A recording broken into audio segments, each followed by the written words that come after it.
कभी कभी चीजें छोटी नजर आती हैं लेकिन रिजल्ट उसका बहुत बड़ा आता है। चीजें छोटी नजर आती है और रिजल्ट जो है बहुत बड़ा आता है। एक बार एक कहानी सुना रहा हूं बाइबल की मैं। एक बार एक खुदा का दास था और उसको नबी के रूप में बोला जाता था कि वो नबी था। उसके 2 बेटे थे और खुदा की सेवा करते करते उस नबी की डेथ हो जाती है, उस आदमी की डेथ हो जाती है। अब सारी जिम्मेवारी जो है वो औरत के ऊपर आ गई है। परिवार अमीर नहीं है, परिवार बहुत गरीब है और उन हालातों के अंदर औरत को फैसला लेना है कि मुझे उसी मार्ग के ऊपर चलना है जिस पर मेरा पति चला था, क्योंकि ऐसी परिस्थितियों में बहुत गलत डिसीजन हो जाते हैं। पर उस औरत ने कोई भी किसी तरह का कोई गलत डिसीजन नहीं लिया। जैसे उसका पति परमेश्वर के साथ वफादार रहा वैसे ही वो भी परमेश्वर के साथ वफादार। लेकिन पति ने कुछ कर्ज लिया हुआ था। मरने से पहले उसने कोई कर्ज लिया था और अपने जीते जी वो कर्ज लुटा नहीं पाया वापस। लेकिन कर्ज लेने वाले तो आ गए हैं घर पे और औरत से आकर वो बात करते हैं कि तेरे पति ने कर्ज लिया था और उसने कर्ज भरा नहीं है, जा तो तू हमें पैसे दे, जा हम तेरे दोनों बेटों को साथ ले जाएंगे और अपने नौकर बनाएंगे और जब तक पैसा पूरा नहीं होता वो हमारे पास काम करेंगे। अब यहां पर बहुत बड़ा चैलेंज है उसके सामने, बहुत बड़ा एक डिसीजन उसको लेना है। कई दफा ऐसी चीजें इंसान के सामने जब आती हैं, कुछ लोग गलत डिसीजन ले जाते हैं, गलत मार्गों के ऊपर चले जाते हैं पैसे के लिए।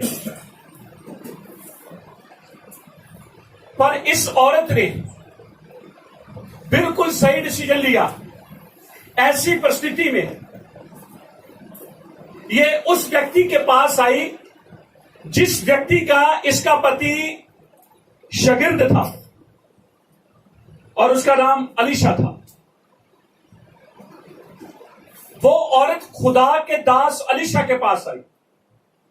अलीशा को पूरी स्टोरी बताई गई कि ऐसे ऐसे मेरे साथ हो रहा है।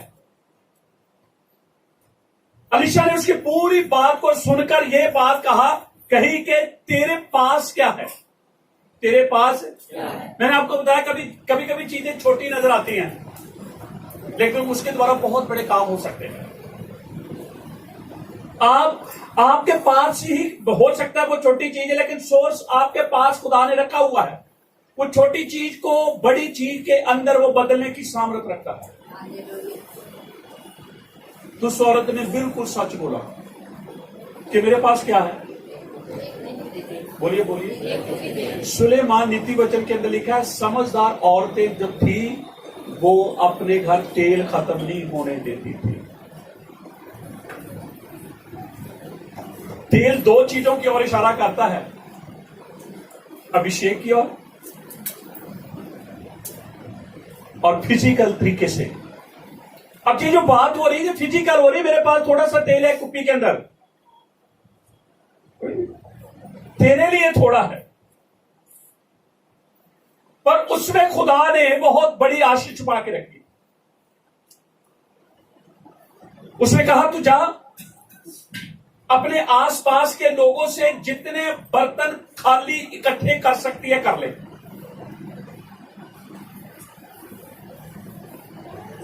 और फिर उनको एक कमरे में, अपने कमरे में रख लेना, दरवाजा बंद कर लेना और कुप्पी को बर्तनों में उठेलना शुरू कर देना। ये सारी स्टोरी बता नहीं रहा कि तू तेरे बर्तन भर जाएंगे, कोई भी नहीं बचेगा ऐसे में। बस उसने ये कहा तू बर्तन लेना, खाली लेना, बर्तन लेना और कमरे में जाना और दरवाजा, बस तुम्हें कोई ना देखे और कुप्पी को बर्तन में उठेल दे। जैसे खुदा के दास, खुदा के बंदे ने उस औरत को कहा, वो गई, जिन जिन घरों में से उन्होंने बर्तन मांगे उन्होंने दे दिए। हालेलुया। क्योंकि उस औरत के लिए खुदा ने उन लोगों के दिलों को खोला। और जब काफी बर्तन हो गए तो वो अपने कमरे में गए, दोनों बेटे और मां। एक बेटा बर्तन को आगे रख रहा है और मां जो है कुप्पी उड़ेलती जा रही है। बर्तन भर रहे हैं, एक बेटा भरे हुए बर्तन को अलग किए जाए। याद रखिए, बर्तन भर गए पर कुप्पी का तेल खत्म नहीं। कुप्पी कितनी बड़ी होती है? बोलिए। बड़ा साधन नहीं था, लेकिन खुदा यहोवा परमेश्वर छोटे साधनों में बड़ा साधन आपके लिए रख सकता है। आपको लगेगा हमारे लिए मुश्किल है, हमारे लिए कुछ नहीं, आप डिसीजन सही लें, आप खुदा के पास हैं, आप परमेश्वर के पास हैं। मैं कहता हूं खुदा आपके जीवन में बड़ा काम करेगा। कौन मर गया था? बोलिए बोलिए। बड़ा मुश्किल था ना उस समय, क्या डिसीजन ले? क्योंकि जब बहुत सारी मौतें होती हैं, कई दफा तो आपस में झगड़े हो जाते हैं, कई दफा डेड बॉडी घर पड़ी होती है तो बहुत सारी बातें उठ खड़ी होती हैं। तो पहले वो तो काम कर लो।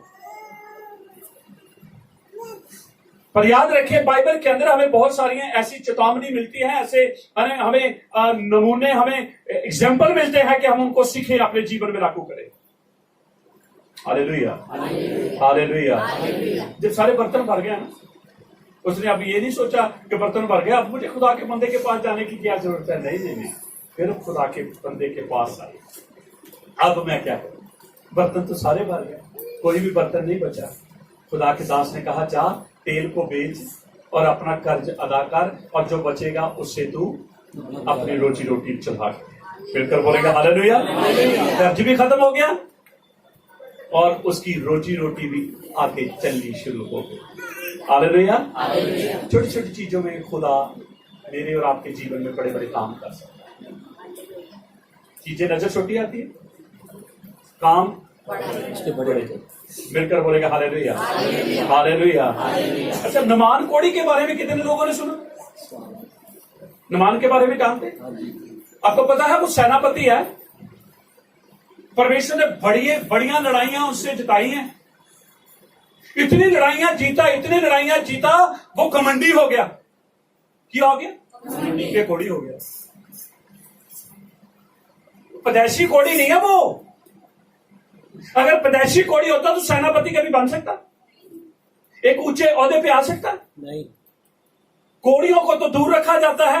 ये कोड़ी उस समय हुआ जब वो सेनापति बन गया और खुदा इसके द्वारा काम कर रहा था, तो इसने कहा मैं अपने बलबूते के ऊपर इन कौमों को हरा रहा हूं।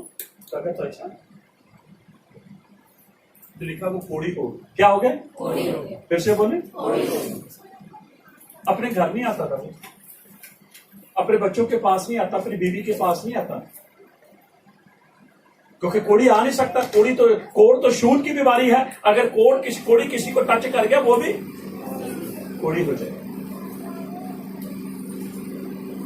यहां तक खुदा ने उसे बरकत दी कि अपने लोगों को भी उसके अधीन कर दिया। लेकिन उसको, उस बंदे को खुदा का धन्यवाद, परमेश्वर का धन्यवाद करना चाहिए था। जब उसने इस्राएलियों के ऊपर चढ़ाई की और इस्राएलियों में से एक छोटी सी लड़की को उठा कर ले आया। लड़की बड़ी खूबसूरत, बड़ी समझदार थी, बड़ी अक्लमंद थी। उसने कहा, इतनी समझदार, इतनी अक्लमंद, इतनी खूबसूरत, इसको मैं अपने घर रखूंगा। कहां रखूंगा? ये तो बहुत बहुत मुश्किल है, एक सेनापति अपने घर में एक गुलाम को रखे। लड़की उसके घर में रहना शुरू हो गई। उसने अपनी मालकन से कहा, स्वामी नहीं आते घर, क्योंकि लड़की को तो पता ही नहीं है कि नमान जो मेरा स्वामी वो कोड़ी है। तब उसकी मालकन ने, उस नमान की बीवी ने उस लड़की को सब कुछ बताया। कहती अच्छा लो, ये तो बात ही कोई नहीं। नुमान को मेरे हमारे स्वामी को ऐसे कहो, जाओ इस्राइल जाओ, वहां एक नबी है, नबी के पास जाएगा। Code hallelujah. क्या नुमान को पता था जिस लड़की को मैं गुलाम बनाकर ला रहा हूं और उसको अपने घर रखूंगा और इसी के द्वारा मुझे एक बड़ी आशीष मिल जाएगी? नहीं, पता नहीं। आशीष घर पे ही है, हम बाहर ढूंढते हैं। लड़की कहाँ थी? घर पे। कुप्पी कहाँ थी? घर पे। हम इधर उधर भाग दौड़ करते हैं। सही मार्ग ले आप, बस सही मार्ग को लेकर आगे बढ़े। मैं कहता हूँ चमत्कार आपके जीवन में होना ही होना है। चमत्कार को आपको मांगने की जरूरत नहीं है, आप खुद पे खुद चमत्कार होंगे। मिलकर बोलेंगे हालेलुया, हालेलुया, हालेलुया। नुमान को ये बात पता चली कि ऐसे ऐसे एक इस्राएल की लड़की ने मुझे, लड़की की बात को मेरे तक पहुंचाया गया। तो वो नुमान जो सेनापति था राजा के पास गया, क्योंकि राजा की मर्जी के खिलाफ वो कोई भी काम नहीं कर सकता। राजा ने लेटर दिया, ठीक है इस्राएल के राजा के पास जाना किसके पास? बोलिए बोलिए, जा कहा रहा? राजा के पास। कभी कभी ऐसे ही हम करते हैं, जहां हमें जाना चाहिए गाँव जाते हैं। कहीं उनके और ही प्रेफर दे, कहीं और ही चले जाते हैं। सेनापति अपने घोड़ों में, अपने ऊंटों पे बहुत कुछ लेकर जा रहा है, राजा के पास चला गया। राजा जी, हाँ जी ठीक करो मनु। राजा ठीक कर सकता है? राजा इतना शोकित हुआ, इतना दुखी हो, उसने अपने वस्त्र फाड़ दिए। मैं कुछ परमेश्वर हूं, वो मैं तो तुझे नहीं चंगा कर सकता। जब अलीशा नबी को पता चला कि इस्राएल के राजा ने शोकित होकर अपने वस्त्र फाड़े हैं, तो उसने कहा उसको मेरे पास भेज दो। तो नुमान को अलीशा के पास भेजा गया। जैसे वो जथा लेकर राजा के पास गया, वैसे अलीशा के पास। अलीशा अपने घर पे है, महल पे नहीं है। एक सिंपल सा मकान। और खुदा के लोग चाहे झोंपड़ियां चाहे महल हैं, खुशी रहते हैं। मिलकर बोलेंगे हालेलुया। अब मेरा गाड़िया कुछ के देखो कितना खुश है, नहीं खुश? हम देखो इस भवन में कितने खुश लोग, क्या क्या करने के लिए हमारे साथ तैयार, हम खुश हैं। मिलकर बोलेंगे हालेलुया, हालेलुया। आ गया जी, उसके घर के बाहर आ गया जी। अभी है घोड़े के ऊपर। याद रखें, दीनता ही गधे के ऊपर होते हैं और घमंड घोड़ों के ऊपर। इसको घोड़े से उतरना चाहिए। अभी भी घमंडी है, कहां कहां कोड़ जाएगा। दरवाजा खटखटाया जी। हाँ जी, नबी जी बाहर आओ। सेनापति आया। नबी कहता सेनापति होगा तू देश का, तू जिससे मिलने आया तो सेनापतियों से भी बड़ा है। मिलकर बोले कि हालेलुया। उसने अपने शिगिर्द को भेजा, हाँ जी जाके पूछ के आ भाई। हाँ जी वो आया जी, हाँ जी दसो जी, दसना की कोड़ी है। वापस आया जी, कोड़ी आया, नुमान कोड़ी सेनापति है जी, वो आया जी। ठीक है, उनको बोलो जाकर जर्दन में 7 बार डुबकी लगाओ। वो आया, आकर उसको सेनापति को कहा, हाँ जी गुरुजी ने कह दिया जी जाके जर्दन में 7 बार डुबकी लगाओ। कहता है मैं सेनापति, और मैंने सोचा साधारण सा व्यक्ति ये आएगा और मेरे ऊपर हाथ रखेगा, तेल लगाएगा और मैं चंगा हो जाऊंगा। ये कहता क्या मेरे वहां पर बढ़िया सोते नहीं है, मेरे वहां पर बढ़िया तालाब नहीं है, मैं बाहर ही डुबकी लगा सकता।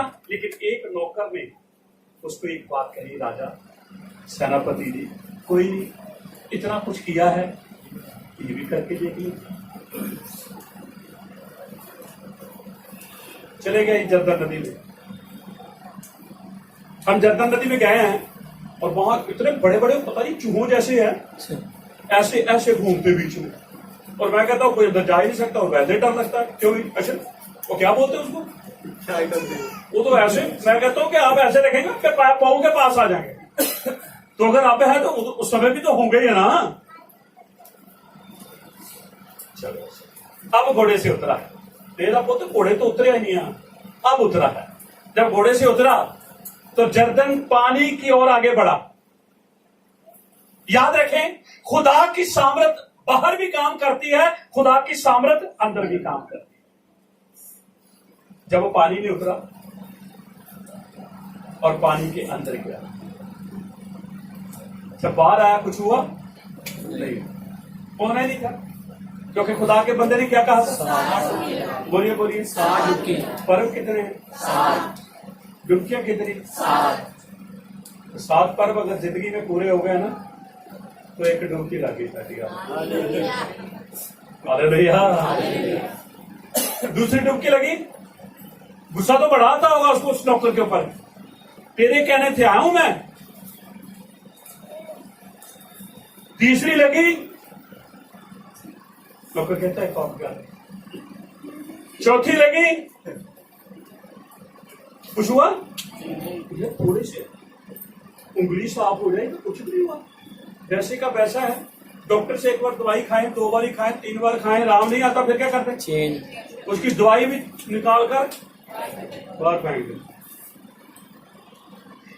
5वीं बार लेके कुछ हुआ, 6वीं बार में नहीं हुआ, 7वीं। होना ही कितनी बार था? 7। फिर से बोले, होना ही कितनी बार था? जैसे ही 7वीं डुबकी लगी और निकल कर क्या हो गया? लिखा उसका शरीर जो था बालक के समान। बिल्कुल बोलेगा हालेलुया। लड़की कहां से? छोटी सी, उसके घर पे। खुदा ने बरकत रखी हुई थी इस नमान थोड़ी के लिए। कभी कभी लोग लड़की पैदा होती, वो कैसे बनाते? फोन पे पहले दुआ कहते, पहले दुआ करना ना, अच्छा टाइम आए, अच्छा टाइम आए, दुआ करते अच्छा टाइम आ गया जी, टाइम। हाँ जी, बच्चा पैदा भी हो गया, फोन ही नहीं आया। आया क्यों नहीं? क्योंकि लड़की पैदा हुई। हाँ जी, 2 दिन बाद फोन ही किया यार, हम तो अभी तक दुआई करते जा रहे हैं। नहीं वो तो उसी दिन ही तो बताया क्यों नहीं? टाइम नहीं लगा था थोड़ा सा। अच्छा हुआ क्या?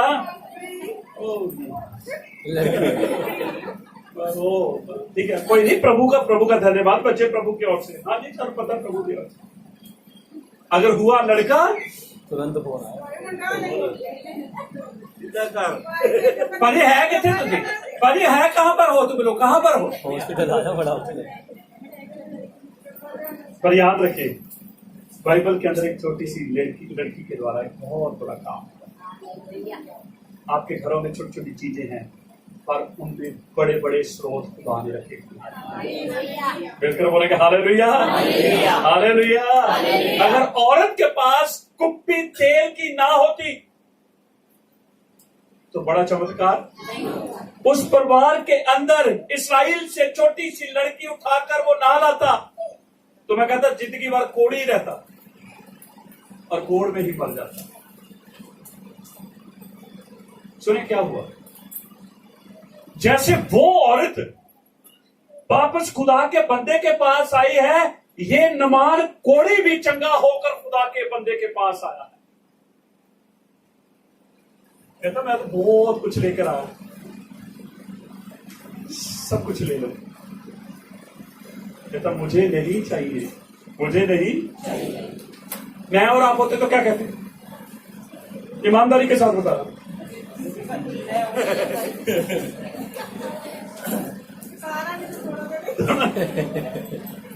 वैसे हमें चाहिए तो नहीं, चलो आप ज्यादा कंपेल कर रहे हैं तो फिर ले लेते हैं। हाँ, मजदूर अपनी मजदूरी का हकदार है। बिल्कुल बोलेंगे हालेलुया। याद रखिए, उसने कुछ भी नहीं लिया। खुदा के बंदे ने जो कहा था उसके मुंह से निकला था। ये दोनों चमत्कार इसी नबी के द्वारा हुए। जो औरत आई थी वो भी अपने दुख में थी, वो भी अपने संकट में थी, वो भी अपने क्लेश में थी। खुदा का वचन उसके क्लेश के ऊपर भी काम कर रहा था और खुदा का वचन क्लेश के अंदर भी काम कर रहा था। अब कैसी भी परिस्थितियों में क्यों ना हो, पर आप याद रखें, आपके लिए यीशु मसीह मौजूद है। आपके जीवन में काम करने के लिए यीशु मसीह मौजूद है। Hallelujah, hallelujah. और मैं कहता हूं, उस औरत ने जीते जी अपनी नजरों से उस कुप्पी को दूर नहीं किया होगा। तो इस नुमान कोढ़ी ने अपने जीते जी इस लड़की को अपनी नजरों से दूर। हालेलुया। ये मेरे माने यहोवा को, ऐसे ही बोलते रहते होंगे, हे मेरे माने यहोवा को। तो कितनी बार वो सोचती होगी अगर कुप्पी ना होती तो क्या होता मेरे बच्चे का। नुमान कितनी बार सोचता होगा ये छोटी लड़की ना होती तो मेरे साथ क्या। हालेलुया। इसलिए प्रियजनों, हो सकता है ये हमारे लिए छोटी छोटी चीजें, पर खुदा ने इसके अंदर बहुत कुछ रखा। जब पहला पर्व आया, यीशु मसीह हमें मिला क्रूस के ऊपर। जब दूसरा पर्व आया, यीशु मसीह मिला हमें कब्र के अंदर। जब तीसरा पर्व आया, यीशु मसीह मिला हमें मुर्दों में से जी उठकर। जब चौथा पर्व आया, पवित्र आत्मा पेंतीकोस्त के दिन लोगों के ऊपर परमेश्वर पवित्र आत्मा के रूप में, यीशु पवित्र आत्मा के रूप में लोगों के अंदर आ गया। जब पांचवा पर्व आएगा, आया नहीं, पहले चार क्या बोले मैंने, पूरे हो गए। और बाकी कितने रह गए? 3। जिस दिन पांचवा पूरा होगा उस दिन आप यहां नहीं होंगे। यीशु मसीह आएगा और उसके ऊपर विश्वास करने वाले लोग उसके पास चले जाए। हालेलुया। और जब छठा होगा तो उसके पास गए लोग वापस जमीन के ऊपर आएंगे। हालेलुया। न्याय करने के लिए। क्या करने के लिए? 1000 साल के लिए। कितने साल के लिए? 1000 साल। थोड़े कि बहुत है? 1000 साल। जब सातवां पर्व आएगा, छेने में 1000 के लिए शैतान को बांध कर अथवा कुंड में डाल दिया जाएगा। हालेलुया। जब सातवां पर्व आएगा तो परमेश्वर अपने लोगों के साथ डेरा करेगा। परमेश्वर अपने लोगों के साथ। बातें हमारे लिए छोटी हैं लेकिन इसमें बहुत बड़ी बड़ी आशीषें रहती। कुप्पी औरत के लिए छोटी थी लेकिन उसको पता नहीं था इस कुप्पी से, इसके अंदर के तेल से मेरा कर्ज भी खत्म हो जाएगा और मेरी रोजी रोटी भी आगे बढ़ जाएगी। नमान कोढ़ी को कभी भी ये खबर नहीं थी, उसने कभी सोचा नहीं था जिस लड़की को मैं गुलाम बनाकर लेके जा रहा हूं इसके द्वारा मेरे जीवन में बड़ी गवाही बनेगी। हालेलुया। तो याद रखें, सोर्स आपके पास है, आपके पास ही उसी में खुदा ने बहुत कुछ रखा हुआ है और उन सारी चीजों के लिए आप हमेशा अपने परमेश्वर का धन्यवाद करते रहें। आमीन बोल सकते हैं? हालेलुया। हालेलुया। 7 डुबकी, कोड खत्म, 7 पर्व, सब कुछ फिनिश। फिर पर्वों की जरूरत नहीं पड़ेगी। जब परमेश्वर के साथ हमारा डेरा हो जाएगा 7 पर्वों में, फिर पसार की जरूरत नहीं पड़ेगी, फिर पतीली रोटी की, फिर पहले फल की, फिर पेंतीकोस्त की, फिर तुरियों की, फिर न्याय की, कुछ भी फिर जरूरत नहीं पड़ेगी क्योंकि हम कंप्लीट में कंप्लीट हो जाएं। आमीन। आमीन बोल सकते हैं? हालेलुया। हम सारी महिमा सारा जलाल हम यीशु हमेशा के नाम को देते हैं और मैं उन अपने सब भाई बहनों को शबद शलोम बोलता हूँ। हम रैप्चर के ऊपर स्टडी कर रहे हैं और ये भी एक रैप्चर की स्टडी का एक हिस्सा है क्योंकि हम पर्वों में इन दिनों में चल रहे हैं और हमें इनको जानना, इनको सीखना हमारे लिए बहुत ही जरूरी है। हालेलुया। हालेलुया। सबको शबद शलोम। शबद शलोम। जय मसीह की। आमीन।